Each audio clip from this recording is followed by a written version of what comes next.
Chapter 19 of Anna Karenina, Book 7 by Leo Tolstoy, translated by Constance Garnett. This LibriVox is in the public domain. Recording by Marianne. Stepan Arkadyevitch was about to go away when Korney came in to announce, "Sergey Alexeyevitch." "Who is Sergey Alexeyevitch?" Stepan Arkadyevitch was beginning, but he remembered immediately. "Ah, Seryozha!" he said aloud. "Sergey Alexeyevitch. I thought it was the director of a department. Anna asked me to see him too," he thought. As he recalled the timid, piteous expression with which Anna had said to him at parting, "Anyway, you will see him. Find out exactly where he is and who is looking after him. And Stiva, if it were possible, could it be possible?" Stepan Arkadyevitch knew what was meant by that "if it were possible." If it were possible to arrange the divorce so as to let her have her son, Stepan Arkadyevitch saw now that it was no good to dream of that, but still he was glad to see his nephew.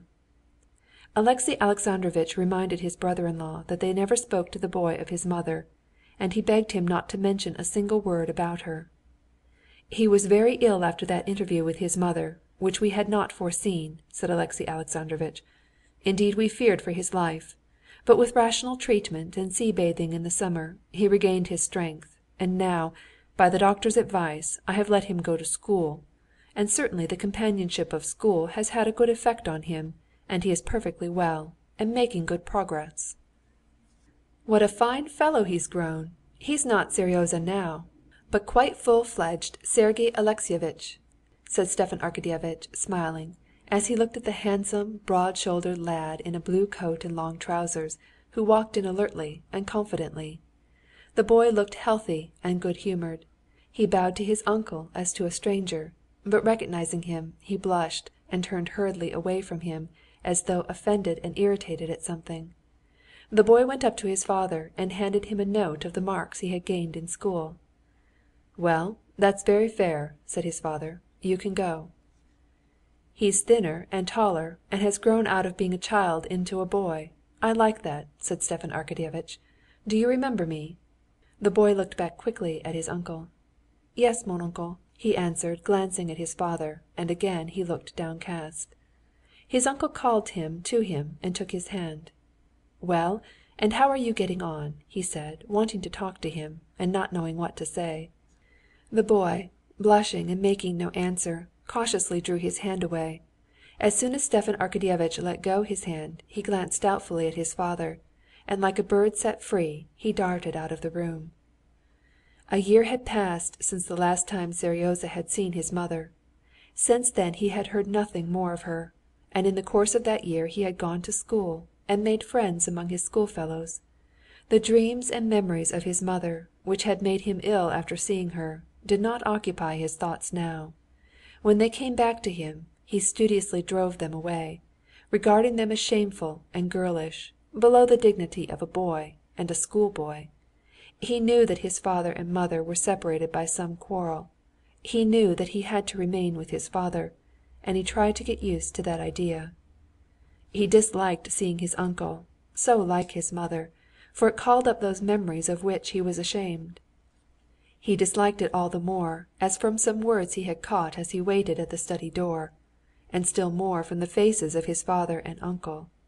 He guessed that they must have been talking of his mother, and to avoid condemning the father with whom he lived and on whom he was dependent, and, above all, to avoid giving way to sentimentality, which he considered so degrading, Seryozha tried not to look at his uncle who had come to disturb his peace of mind, and not to think of what he recalled to him. But when Stepan Arkadyevitch, going out after him, saw him on the stairs, and calling to him, asked how he spent his playtime at school, Seryozha talked more freely to him away from his father's presence. "We have a railway now," he said in answer to his uncle's question. "It's like this, do you see? Two sit on a bench, they're the passengers, and one stands up straight on the bench, and all are harnessed in by their arms or by their belts, and they run through all the rooms, the doors are left open beforehand. Well, and it's pretty hard work being the conductor." "That's the one that stands?" Stepan Arkadyevitch inquired, smiling. "Yes, you want pluck for it, and cleverness too, especially when they stop all of a sudden or someone falls down." Yes, that must be a serious matter," said Stepan Arkadyevitch, watching with mournful interest the eager eyes, like his mother's, not childish now, no longer fully innocent. And though he had promised Alexey Alexandrovitch not to speak of Anna, he could not restrain himself. "Do you remember your mother?" he asked suddenly. "No, I don't," Seryozha said quickly. He blushed crimson, and his face clouded over, and his uncle could get nothing more out of him. His tutor found his pupil on the staircase half an hour later, and for a long while he could not make out whether he was ill‐tempered or crying. "What is it? I expect you hurt yourself when you fell down," said the tutor. "I told you it was a dangerous game, and we shall have to speak to the director." "If I had hurt myself nobody should have found out, that's certain." "Well, what is it then?" "Leave me alone. If I remember, or if I don't remember, what business is it of his? Why should I remember? Leave me in peace," he said, addressing not his tutor, but the whole world. Chapter 20